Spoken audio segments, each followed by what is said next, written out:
Hello my lovely tingle buddies, welcome back to another ASMR video. So in this video I wanted to talk about something that a lot of people don't really talk about. You don't really hear many people discussing this topic, and since I know a lot about this topic, I wanted to talk about it today.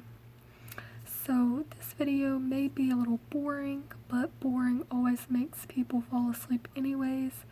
But if you're ready to, be relaxed but not completely fall asleep, you can, maybe get some information off this video. So I'm going to be talking about ADHD. A lot of you guys may already know that I have ADHD, and I've even talked about it in several of my other videos, and I wanted to make a video specifically on ADHD. So in this video I'm going to be giving you information, advice, and basically just my story on ADHD. So I wrote everything down that I need to talk about on my notebook. So when I'm looking down, that is what I'm looking at. So let's start off on what ADHD stands for. ADHD stands for Attention Deficit Hyperactivity Disorder. Now, if you don't know what any of those words mean, which they're pretty, obvious, the attention part just means it's really hard for you to stay focused. You can never pay attention when you're in a conversation with somebody, especially with me. For instance, I'll ask someone, what time is it? And then 5 minutes later, I'll realize the time they told me, I wasn't even paying attention. I clearly asked them what time it was, but when they spoke and said the time, I wasn't paying attention. So 5 minutes later, I'm like, what time did they even say it was, So you don't really pay attention. And then the hyperactivity part is just in the brain. Your brain cannot stay focused on one thing, so you're always jumping around to different tasks. So you may start washing the dishes but get tired of standing, or just get tired in general, go sit down on the couch, watch TV, and then you realized you never finished the dishes. So that is basically what ADHD is, altogether. So next I want to talk about some symptoms. Let me just move my leg because this is a little crowded spot. Hold on. Okay, we're ready. So some of these symptoms of ADHD, and I want to talk about symptoms because this video may help someone out there who thinks, they have ADHD or ADD, but they're not sure. So maybe some of these symptoms can help you. So these symptoms are really just going to be based on me personally.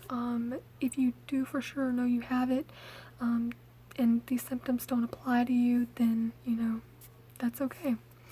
So for me, when I was younger, some of the symptoms were just sitting in class, just not focusing at all.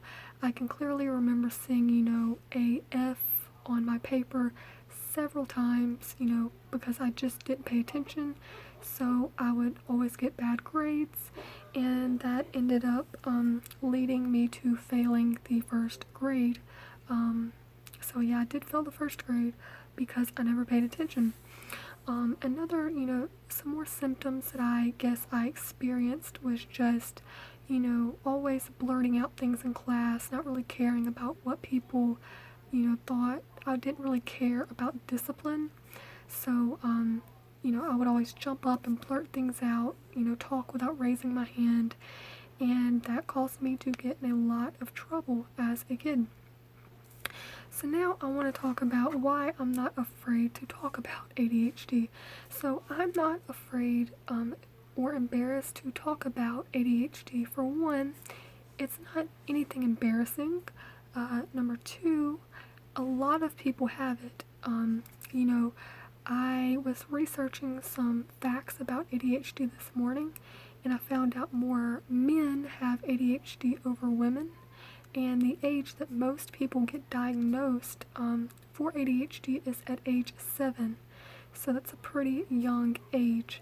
But anyway, so yeah, I'm not embarrassed to say I have ADHD because I know a lot of people have it. And you, whether you know it or not, if you're a student, whether you're in elementary, junior high, high school, college, I'm pretty sure at least 5 out of your whole class has ADHD or ADD, and you may not even know it because the medication's either working or they just know how to control themselves. So, it's a lot of people have it. It's nothing to be embarrassed about. There's a whole bunch of other things that I could be talking about right now that could be so much more embarrassing. So yeah, I'm not afraid to talk about it. So that's basically why I'm just not afraid to talk about it. So the next bullet point that I wrote down was failing the first grade. I already mentioned that. Now, when I failed the first grade and I repeated, I ended up getting into a group called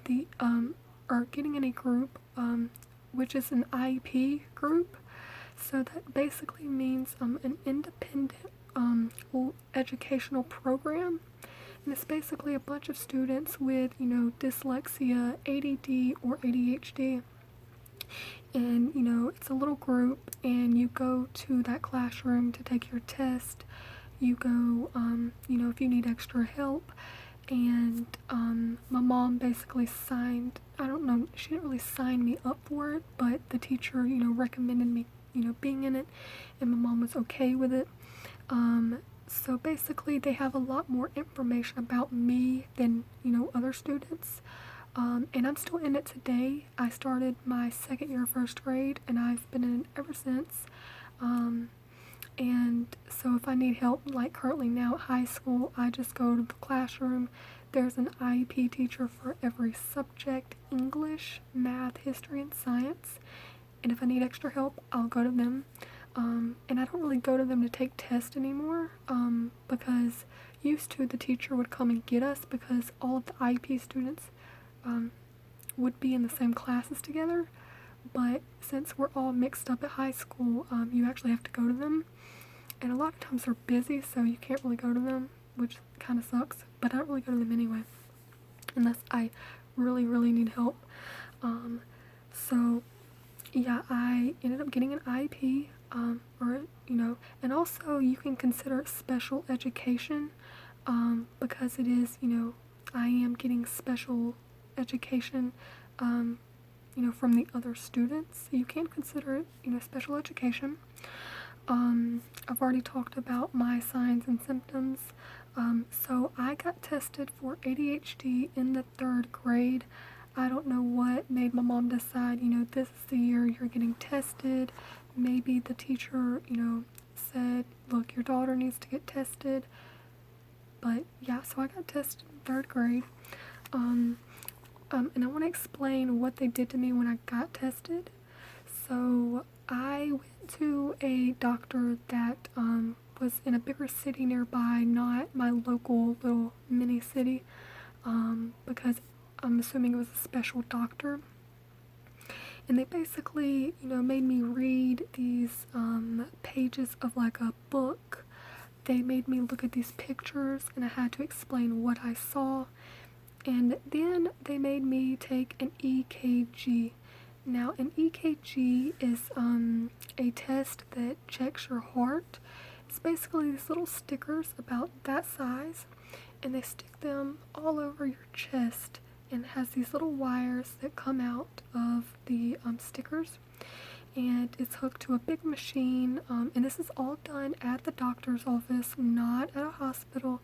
And it checks your heart because they want to check your heart to make sure that your heart's okay in case you are going to be taking medication, because the medication can affect, your heart, and if your heart's not already good, well, it can end up killing you. So yeah, that's basically what they did when I got tested. I think there was something else they made me do besides read and look at these pictures, but I just can't really remember since it was so long ago. So the next thing is my medicine journey. So after I got tested, I started taking ADHD medication. Back then, I don't remember the name of my medicine. I took it, right after I got out of or got tested. I took it in 4th grade.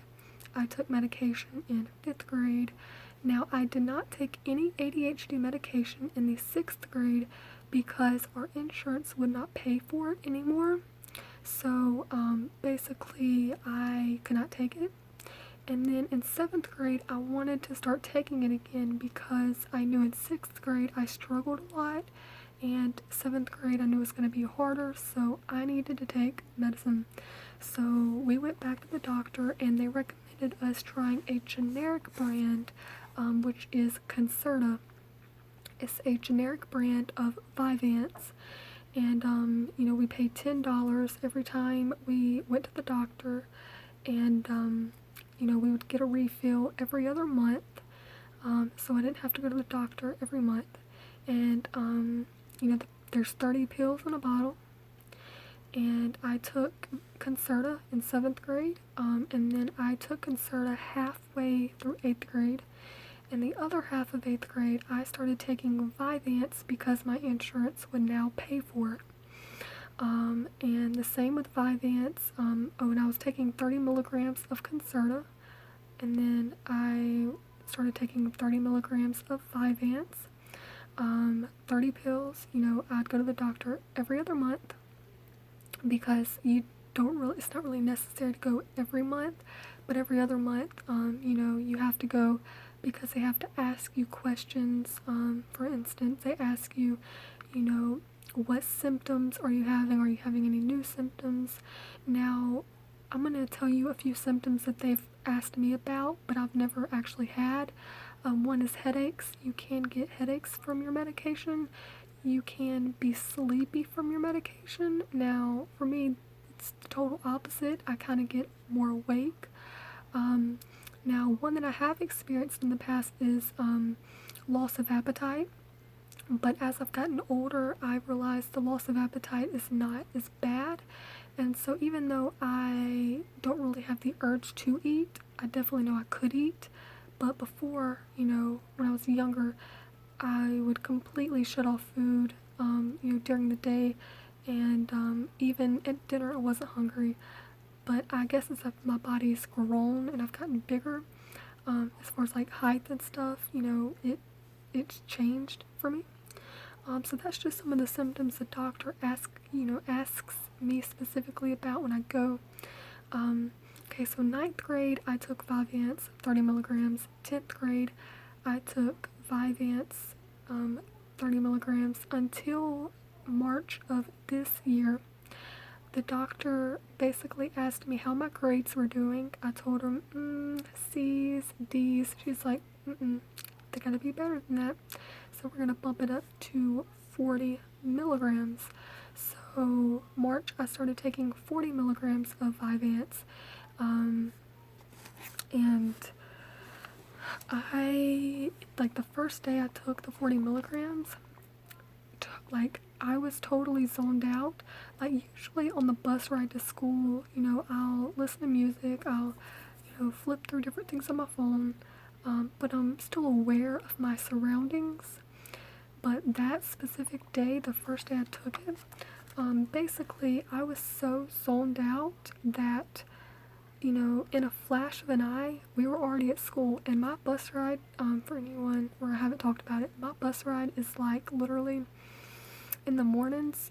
I leave my house about 6:10. I get to the high school at about 7:15. So it's about an hour, a little bit over an hour. It's a little bit over an hour drive or ride.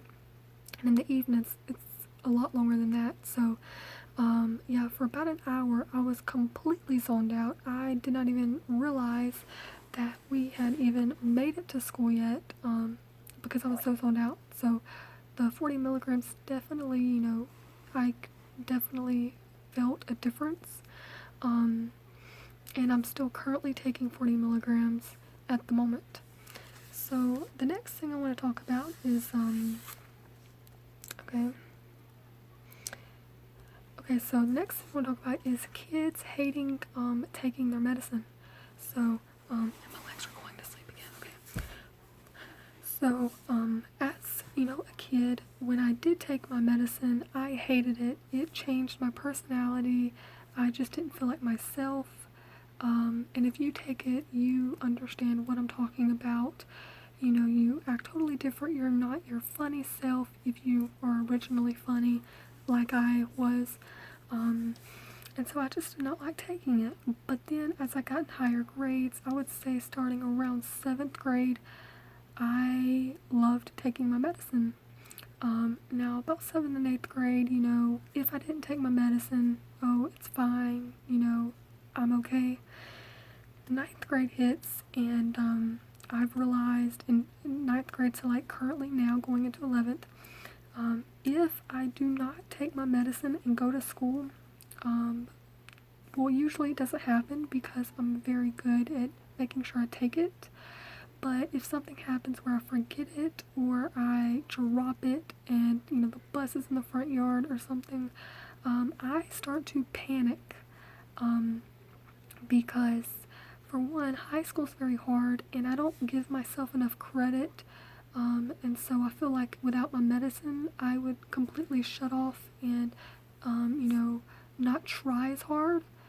Because I know, I don't have my medicine. So, if I don't take my medicine, I start freaking out. I'm like, oh my gosh, is people gonna notice that I didn't take my medicine? And one question that I've always feared someone asking me is, what did you take today? You're very loud, rambunctious, you're not yourself. And I'm gonna be like, actually, I didn't take anything today.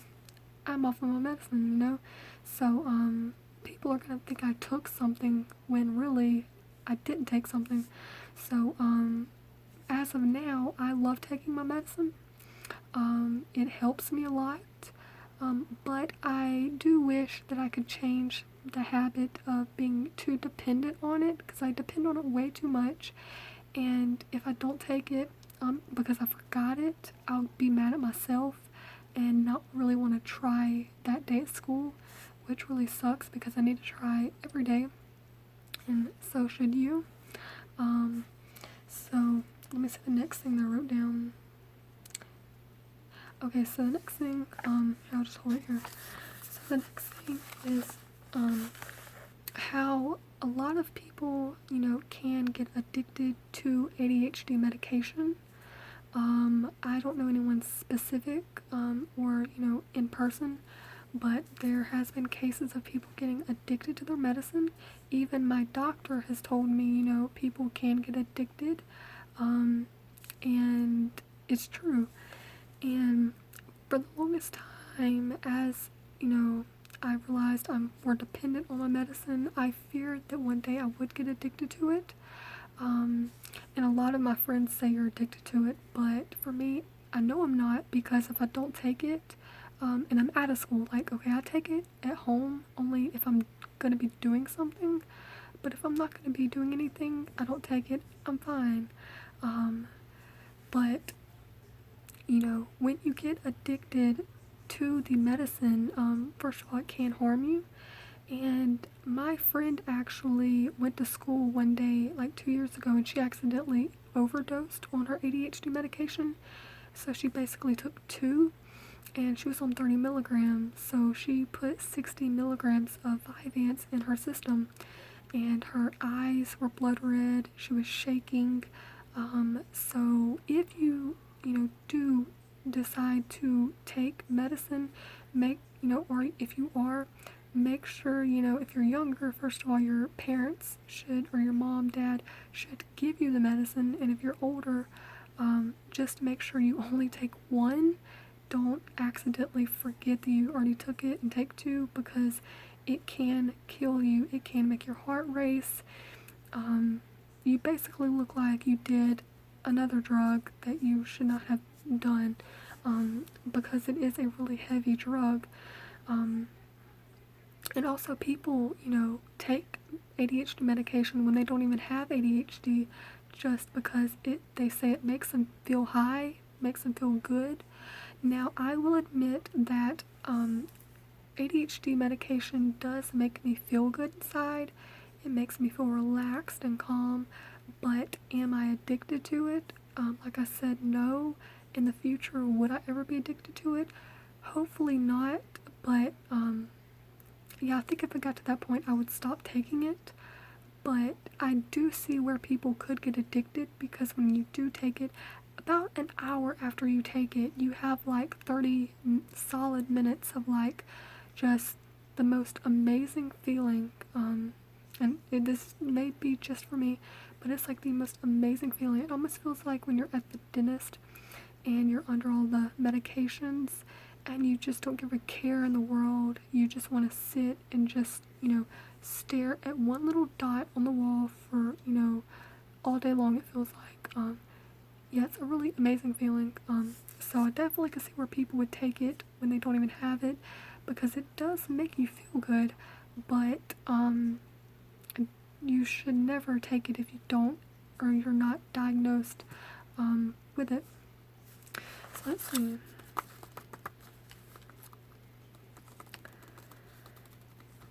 Okay. So the next thing, which is coming up to the last, is if you have ADHD, don't be ashamed to talk about it. Hopefully if you have it, you've already gotten tested, you've already taken medications, and if you have gotten tested, it doesn't mean you have to take medications if you're afraid to take the medications, depending on your parents' point of view. If your parents want you to take it, if your teachers want you to take it, you should probably take it. But as far as like an adult, like I know people in my classes that have it and they don't take it. It just depends how bad your ADHD or ADD is and how you can control it. There's people that can control their ADHD, so they can still force themselves to do things. But in my case, I feel like I could force myself to do things, but like I said, I don't give myself enough credit to do that. And so I'm not that strong of a person when it comes to that. So yeah, I do have to take my medication when I need to, read, write, focus, clean, yeah, anything like that. So yeah, don't be afraid to talk about it if you're younger and some of these symptoms, you may have said, I can relate, hopefully your parents and your teachers have already seen that in you, but if they haven't, you might want to mention it to them, because ADHD is not something embarrassed to talk about. It's something that a lot of people have, and if you think about it, there's a lot more worse disorders that you could have besides ADHD. ADHD is like the one, it's a disorder that does affect you, and it's hard to live with, but for some people it can wear off. You can, as you get into your young adult years, you can, drop it, not even have it anymore. But then there's people, that basically never outgrows it. And for me, at this point, me being almost 17, I'm not sure if I'll ever lose my ADHD. My mom is 45 and she still has ADHD like crazy. So it just depends on who you are, and to the fact where, you can like not have any more. And I don't know if you like completely lose it, or as you just mature, you just kind of know how to control it to the point where you don't notice it. But yeah, so if you have ADHD or ADD, or any disorder, you can let me know in the comments below if you're okay with sharing it. I would love to read, what you guys have in common with me. And I hope this video was kind of enjoying. I know, informational videos in ASMR may not be the ideal video, but I just wanted to talk about it because I'm okay with having ADHD. I wouldn't say I'm proud to have it, like I'm proud to have ADHD. No, but am I ashamed of it? No, because it's just a part of me. So, yeah, you can let me know down below. And, yeah, okay. I was trying to make sure I didn't forget anything on this list. Yeah, so let me know if you enjoyed this video. I'm sorry if I messed up my words, didn't explain things right, didn't give you enough information, um, you know, and, oh, and I almost forgot some advice. So, advice for anyone who has ADHD is just, if you're not able to take the medication, just, force yourself to focus. There's videos on YouTube for people that, that's, tips and tricks on how to focus when you have ADHD, so you can go look them up if you need that. And I guess some more advice would be just, definitely don't be embarrassed to talk about it. Because for me, I'll tell a stranger I have ADHD, like, I could care less. Yeah, so, yeah, I hope you enjoyed. Give it a thumbs up, and like I said, I'm sorry if I messed up on my words, talk too fast. I'm just extremely tired of trying to film this video because I've tried to film this video, no joke, 50 times. I tried to film it last week, tried to film it yesterday, tried to film it today, and today is the day, and it's going to upload tonight when I go to sleep around 2 o'clock in the morning. And I don't care if I messed up, I don't really care because I'm so tired of trying to film it. But yeah, so I hope you enjoyed this video. Give it a thumbs up, subscribe, and don't forget to comment what I already mentioned. And I'll see you guys in another ASMR video. Bye!